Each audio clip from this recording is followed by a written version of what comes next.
அனைவருக்கும் வணக்கம். October 21 Wednesday த ஹிந்து முக்கியமான நியூஸ் செலெக்ஷன் பார்த்துடலாம்.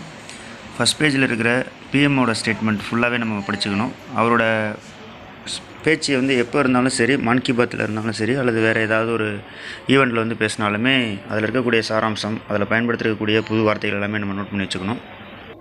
அதுக்கடுத்து கவர்மெண்ட் இன்க்ரீசஸ் போல் ஸ்பெண்ட் சீலிங் அப்படின்ற இந்த நியூஸ் ரொம்ப இம்பார்ட்டன்ட். இதில் இந்த மினிஸ்ட்ரி எந்தெந்த மினிஸ்ட்ரி இன்வால்வ் ஆகிருக்கு, ஸோ இதிலே கொடுத்துருக்காங்க லா மினிஸ்ட்ரின்றது, அதை பார்த்துக்கணும். முன்னாடி எவ்வளோ இருந்துச்சு போல் சீலிங் அப்படின்றது.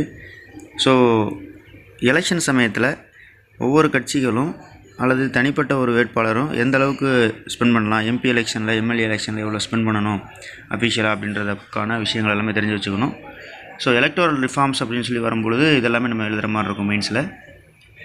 அதுக்கடுத்து எஃப்டிஐ சம்மந்தப்பட்ட ஒரு நியூஸ் கொடுத்துருக்காங்க. இதில் எஃப்டிஐனா என்னென்ன, எஃப்ஐஐனா என்ன, அதுக்கப்புறம் எந்த நாடு இந்தியாவில் அதிகமான முதலீடு பண்ணுறாங்க, டாப் 5 கண்ட்ரிஸ் அப்படின்றத தெரிஞ்சு வச்சுக்கணும். அதுக்கப்புறம் எந்த செக்டரில் பண்ணுறாங்க அப்படின்றதையும் நம்ம தெரிஞ்சு வச்சுக்கணும்.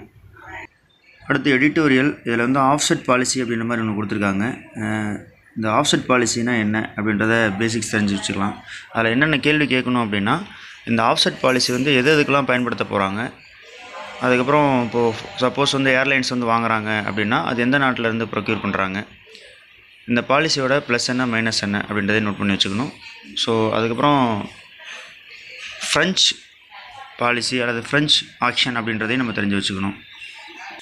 இந்த ஆஃப்செட் பாலிசி பற்றி 4th காலமில் கொடுத்துருக்காங்க, நல்லாவே நோட் பண்ணிக்கலாம். பேஜ் நம்பர் 10ல் Kaleshwaram eco clearance violates law அப்படின்ற மாதிரி இருக்கு இல்லையா, நேஷ்னல் க்ரீன் ட்ரைபுனல் அதை சொல்கிறாங்க. ஸோ இந்த ப்ராஜெக்டோட ஜாகிரபிக்கல் லொக்கேஷன், அதுக்கப்புறம் இது எந்த ரிவரில் பண்ணியிருக்காங்க அப்படின்றத தெரிஞ்சுக்கிட்டால் போதும். மேப்பில் இதை லொக்கேட் பண்ணிடணும். அடுத்து பேஜ் நம்பர் 12, அதில் ஷோல்ஜர் வாஸ் ஹெல்பிங் ஹர்டர்ஸ் அப்படின்ற நியூஸ். அடிக்கடி சைனீஸ் இது தெரியாதனமாக நம்ம ஊருக்குள்ளே வந்துடுறாங்க, இந்தியாவுக்குள்ளே வந்துடுறாங்க. அவங்கள மறுபடியும் ஃபார்மாலிட்டிஸ்லாம் கம்ப்ளீட் பண்ணி திருப்பி அனுப்புறதே நம்மளோட வேலையாக இருக்குது. ஸோ இதை நம்ம இன்டர்னல் செக்யூரிட்டி அப்படின்ற அதுக்கு கீழே நோட் பண்ணிக்கணும்.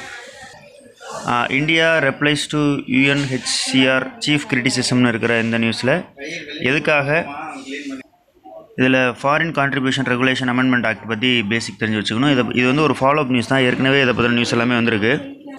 அடுத்தது China opposes India Taiwan trade டைஸ்ன்றது இன்டர்நேஷ்னல் ரிலேஷன்ஸில் வர்றது. சைனா ஃபேக்டர் நம்ம எப்படி கண்ட்ரோல் பண்ணுறாங்க, இந்தியாவோட ரோல் என்னவாக இருக்குது அப்படின்றதுக்காக நம்ம இதை நோட் பண்ணிக்கிற மாதிரி இருக்கும்.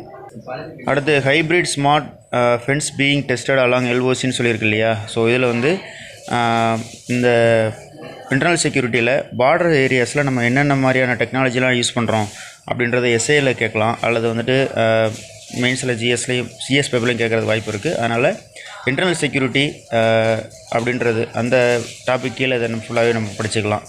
இந்த மாதிரி ஹைப்ரிட் ஸ்மார்ட் ஃபென்ஸ்லாம் யூஸ் பண்ணுறாங்க LOCயில் அப்படின்ற மாதிரி. அடுத்து வேர்ல்டு பேஜில் இருக்கிற ஸ்டார்ட் ட்ரீட்டி பற்றி கொடுத்துருக்குறாங்க. ஸோ நியூ ஸ்டார்ட் ட்ரீட்டி, இதுக்கு முன்னாடி ஸ்டார்ட் ட்ரீட்டினா என்ன, அது எதுக்காக வச்சுருக்காங்க, எந்தெந்த நாடுகள் அதில் பங்கேற்றிருக்காங்க அப்படின்றத தெரிஞ்சுக்கிட்டாலே போதும். அடுத்து பிஸ்னஸ் பேஜில் cyber crimes cost loss of 1.25 lakh crore அப்படின்ற மாதிரி இருக்கிற அந்த நியூஸ். சைபர் செக்யூரிட்டிக்கு கீழே இந்த நியூஸ் படிச்சுக்கலாம்.